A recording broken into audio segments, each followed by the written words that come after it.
When I first began using Instagram for business, I didn't know where to start, and Instagram back then didn't have nearly as many features as it does now. So if you're just now starting to use Instagram for your business, I know how you might feel. But no matter how many bells and whistles Instagram adds to the mix, or how often they change where they put the buttons to things, some things stay the same, and these are the fundamentals that we as small business marketers need to master to rock it on Instagram.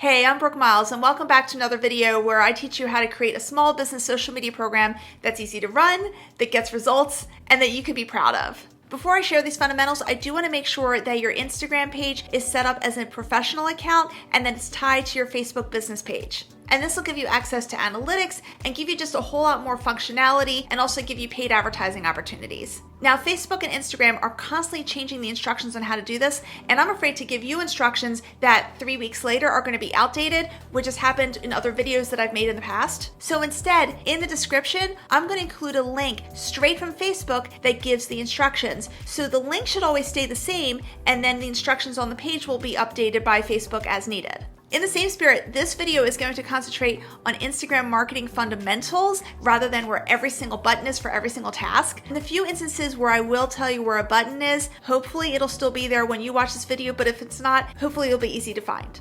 Okay, let's get started. The first fundamental is to repurpose your content. In other words, don't feel like you have to post completely different stuff on Instagram than you do on your other social media platforms. And I know most social media managers will say, you need to post completely different content across your sites. But let's look at this. A, it's not practical to spend so much time doing this when as small business owners, we have so many other tasks we have to accomplish. And B, who's really going to notice or care if we post the same content on different sites? Now, I am going to show you how to optimize your content for Instagram so you get more visibility, but don't feel like you have to come up with all completely different stuff. And if you're going to repurpose your content across platforms, then I strongly recommend that you first of all write all your Instagram posts along with your social media posts and schedule them out. And there are lots of different ways to do this depending on how many social media sites you're on. If you're on a whole bunch of different sites, I recommend using a third-party tool like Buffer or Hootsuite or Social Pilot, which allow you to write your posts all at one time and schedule them out all at one time. Or if you're on just Facebook and Instagram, you can use Facebook Desktop to craft and schedule your posts for both platforms. And as of this recording, this is how you do it. On your Facebook page on the left side, go to Publishing Tools, then click on the Create Post button. On this next screen, you'll see you can select a post to go both to your Facebook and Instagram pages. You can craft your post here, select images or videos to add here, and right here, where you can toggle between Facebook and Instagram, you can customize what your Facebook post will say compared to your Instagram post. And this is going to be super important when we talk about hashtags a little later in this video. Anyway, when you're done, click the downward arrow next to the Publish button and schedule your post. The next fundamental is to optimize your static content. Static content is the stuff that always stays on your page, regardless of the post that you put on there, and first impressions count, so you want to nail the static content. Let's start with your username. Most likely it's going to be the name of your business, all smushed into one word and lowercase. The username should match the name of your business, and if it doesn't yet, no worries, you can easily change it. And I'm going to show you how to change on desktop because it's easiest there. So when you're logged into your Instagram account at instagram.com, click here in the top right corner. Then click on Profile, then Edit Profile. Here you can change your name. Everything else about your static content can be changed here too, like your profile picture, your name, website link, and bio. Now let's look at the name of your Instagram account. Most likely it should be the name of your business because that's how most people would search for you. But if your personal brand is really closely tied to your business brand and you think more people would search for you by your name than your company name, then put your name as the name of your Instagram account. For instance, a fellow YouTube creator I know whose brand is Blacked Out Buddhist has Blacked Out Buddhist as his username, but he uses his name, Chad Curtis here. I think you know what I mean when I say name. Likewise, your profile picture should be your logo, but again, if your personal brand is practically your business brand, then maybe put a headshot of yourself there. Now let's look at the bio, this little magical area to sell your brand in 150 characters or less, including spaces. Now, if you can, try to have your bio include all of the following: First, you want to include keywords related to your products and services that people are likely to search for. One profile I think that does a really good job of this is Rebecca Simeone Designs, where Rebecca packs in the keyword phrases of natural light photographer, lifestyle photographer, family photographer, and landscape photographer, with room left for other stuff in her bio. Also tell people why they should work with you. And here's a good example from Ann Peoples of Peoples Properties. She says, delivering a home buying and selling experience that's seamless and rewarding, serving you at a concierge level you'll appreciate and trust. Also have a call to action. Like in my Instagram bio, the call to action is to watch my latest YouTube video with an arrow pointing down to the link to the video below. And of course, include a link. Now I have a link that goes to a video, but I could have easily just provided the link to my website. And most people do provide the link to the website. And keep in mind on LinkedIn, keep in mind in the Instagram bio, you get just one link. Now, one way around this, and I've seen other businesses do this, is use Linktree. Linktree, again, gives you a single link, but when people click on it, they'll see there are other links that they can click on. So here's an example from the agency guide. They have a Linktree link that directs visitors to multiple places. Also, try to list what you can in your bio in bullets for easier reading, and then if you can start those bullets with an emoji, it'll be even sweeter. There's one last bit of static content I'm going to talk about a little later in this video. It's called Stories Highlights, and there's some other information I want to share first that I think is a prerequisite for understanding Stories Highlights. So we'll get to that really shortly. Okay, so now let's move on to dynamic content. And my first tip is to mind your captions. Because Instagram is a photo or video app, it's easy to not pay as much attention to the captions, which is basically the commentary that you put below your photo or video. But the words you say are so important. And here are a couple seemingly basic but really important tips. The first one is to use proper spelling and grammar. The second thing is to make sure that the most important information is in the top 2 lines. That's because most people will not click on the tiny word more if you tend to run over. So here's an example where the message gets lost. The only thing we know about this restaurant from this caption is that they love their customers. And the reason the word more appears in the first line here is because they made the second line blank, and you'll see that. For the few visitors who click on more, they're the only ones who are going to see that this restaurant has specials going on, like cheese tortellini salad and bacon wrapped shrimp and grilled 12-ounce ribeye. Now I'm vegan, so that food is not my jam, but I know I'm in the minority here. Anyway, it's good stuff, and I'm sure the restaurant would have wanted more people to see it. Now, on a positive note on how to do it right, here's an example from Rainbow Records where they keep it simple and just say, got magnets? Just $1 a piece. I love simplicity. You also want to use a hashtag strategy. Hashtags are essentially keywords that help Instagram put your posts into certain categories, so if someone happens to search for a particular keyword category, there's a chance that your post might pop up. Ultimately helps you get seen by people outside of your existing audience. So for instance, here I'm looking at a post about making almond butter. And below the caption, I see some hashtags, including hashtag nut butter. If I click on hashtag nut butter, I'm now in the area of Instagram where all the posts that have hashtag nut butter are curated. And I can check out these posts if I want to, and I just might. Now you can find ideas for hashtags both on the Instagram phone app and on desktop. And when you search, you'll be able to see the popularity of those hashtags. For instance, let's say you love nut butter so much that you go into the nut butter business, because why not? In the desktop version, you type the first thing you'd think of, which would be hashtag nut butter, and you'll see options here along with their popularity. And as you can tell from the hashtags in use on Instagram, there are people who feel lots of affection towards nut butters.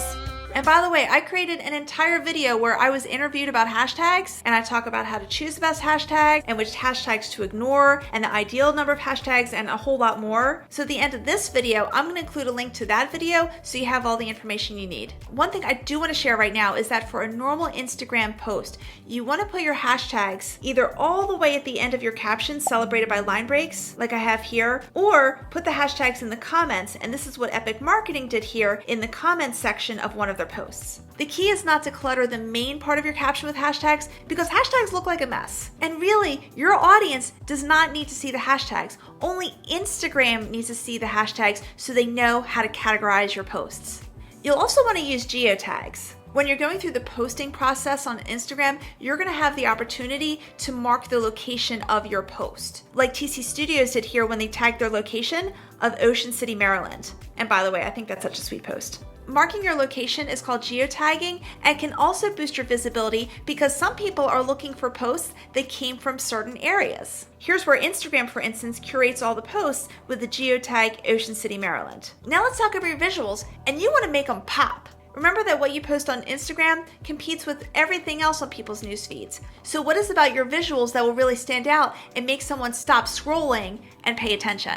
Let's start with strategies for photos, and in my mind, the most important thing is to optimize for mobile, since Instagram is primarily a mobile app. However, you should really optimize for mobile for all of your social media, because half or more of people look at their social media on their phones. Images are typically smaller on a phone than they are on desktop, so you don't want to have subtleties or details that people might miss in a smaller size. Plus, remember, you're busy, I'm busy, we're all busy, and we may not have the bandwidth to look for those details or subtleties. So here's some things you can do.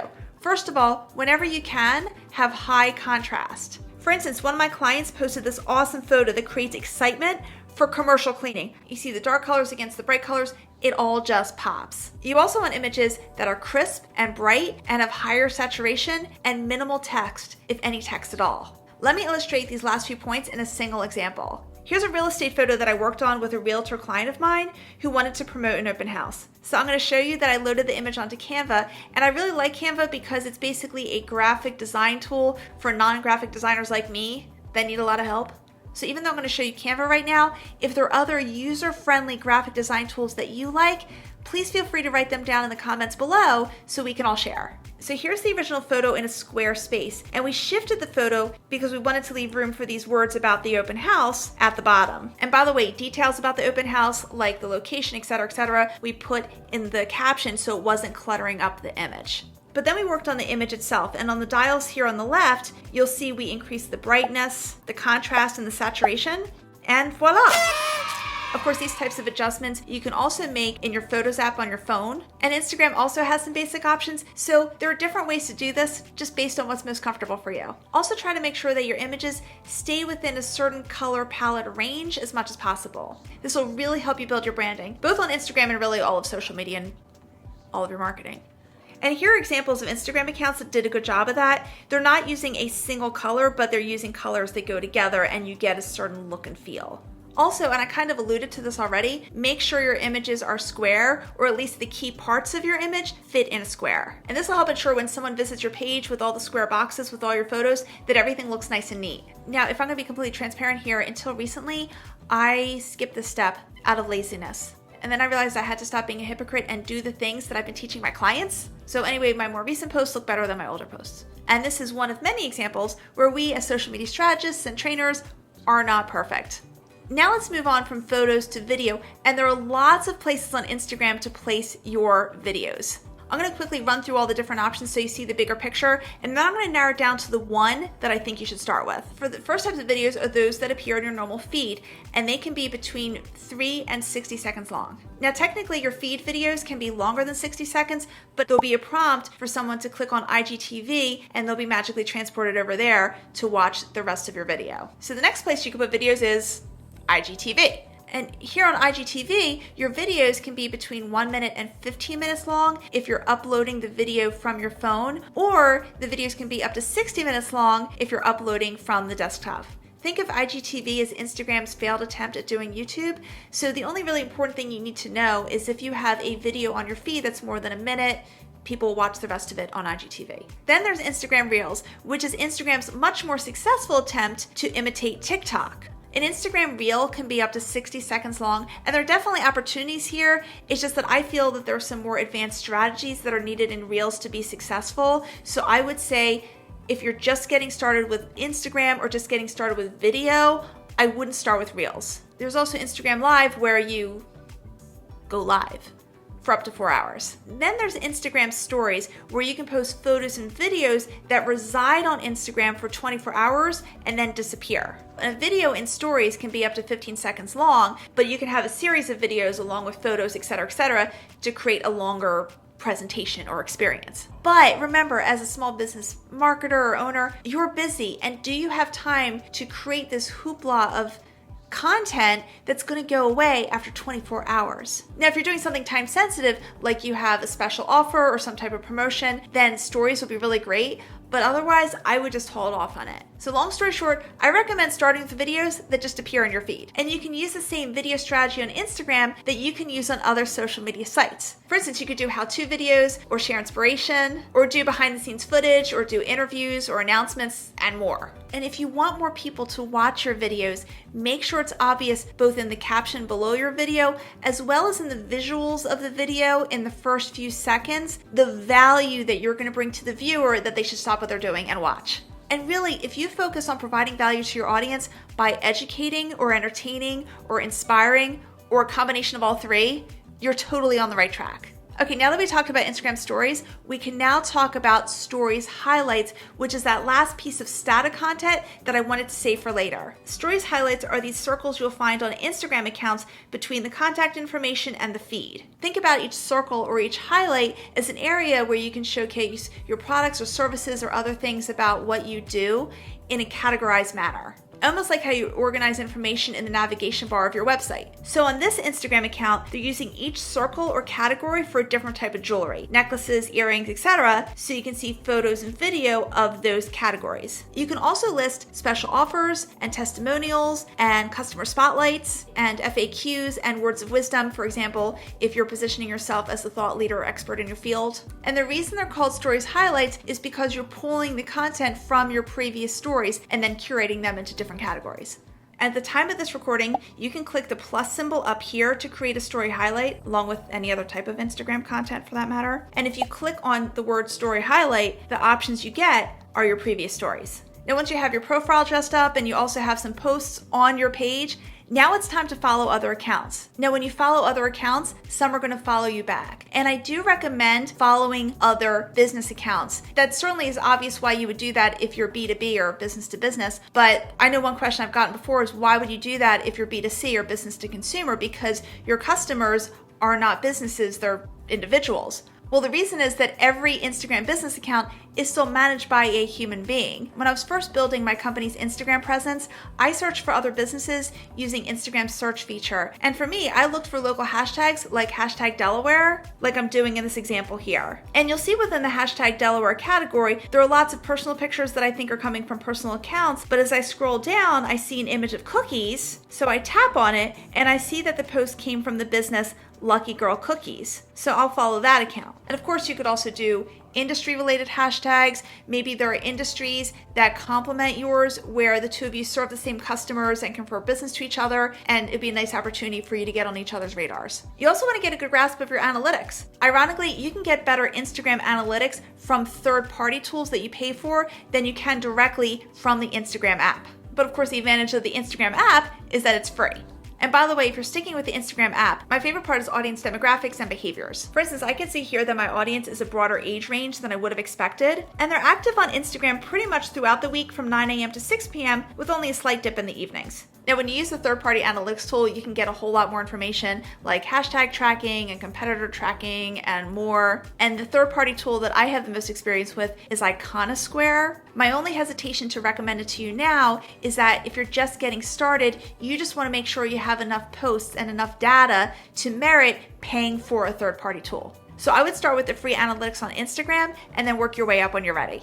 And now that you know the basics of Instagram, I strongly recommend that you take a deeper dive into hashtags because they are a key part of your Instagram strategy. So watch this video in the top right corner where you're going to learn how to organize your hashtags and strategize them and more, not just for Instagram, but for other social media sites too. Thanks, and see you in the next video.